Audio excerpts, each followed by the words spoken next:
A spark neglected burns the house. ಪ್ರಾಯಶಃ ಎಲ್ಲರೂ ಕೇಳಿರ್ತೀವಿ, ಒಂದು ಸಣ್ಣ ಕಿಡಿ ದೊಡ್ಡ ಪ್ರಮಾಣದ ಬೆಂಕಿಯನ್ನು ಹೊತ್ತಿಸುತ್ತೆ, ಅನಾಹುತವನ್ನು ಸಹ ಉಂಟು ಮಾಡುತ್ತೆ. ಅದೇ ಕಿಡಿ ಒಬ್ಬ ಕಲಾವಿದನಿಗೆ ಸಿಕ್ಕಿದ್ರೆ ಏನೆಲ್ಲ ಮಾಡಬಹುದು? ಬನ್ನಿ ನಾವೀಗ ಸ್ವಾಗತ ಮಾಡೋಣ ನಮ್ಮ ಶಬಾಷ್ ಇಂಡಿಯಾದ ಅತಿಥಿ ಹರೀಶ್ ಪಾಟ್ಯಾ ಅವ್ರನ್ನ.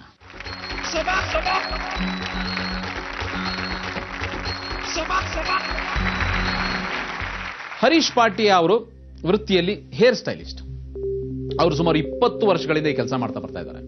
ಅವರ ವಿಶೇಷ ಏನು ಅಂತ ಹೇಳಿದ್ರೆ, ಕಣ್ಣಿಗೆ ಬಟ್ಟೆ ಕಟ್ಕೊಂಡು ಮೇಣದ ಬತ್ತಿಯಿಂದ ಲೈಟರ್ನಿಂದ ಹೇರ್ ಕಟಿಂಗ್ ಮಾಡ್ತಾರೆ. ಅವರ ಈ ವಿಶೇಷವಾದ ಸ್ಕಿಲ್ ಇಂದಾನೆ ಅವರು ಬಹಳ ಫೇಮಸ್ ಹೇರ್ ಸ್ಟೈಲಿಸ್ಟ್ ಆಗಿದ್ದಾರೆ. ಆದ್ರೆ ಏನು ತೊಂದರೆ ಆಗಲ್ವಾ? ಯಾಕೆಂದ್ರೆ ಅದು ಬೆಂಕಿರಿ ಖಂಡಿತ ಇಲ್ಲ ಅಂತಾರೆ ಹರೀಶ್ ಪಾಟ್ಯಾ. ಬನ್ನಿ ನೋಡೋಣ.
ನೋಡ್ರಲ್ಲ, ಇದನ್ನ ಡೆಡಿಕೇಶನ್ ಅನ್ಕೊಳ್ಳಿ, ಮ್ಯಾಜಿಕ್ ಅನ್ಕೊಳ್ಳಿ, ಏನ್ ಬೇಕಾದ್ರೂ ಅನ್ಕೊಳ್ಳಿ, ಏನಾದ್ರೂ ಸಾಧನೆ.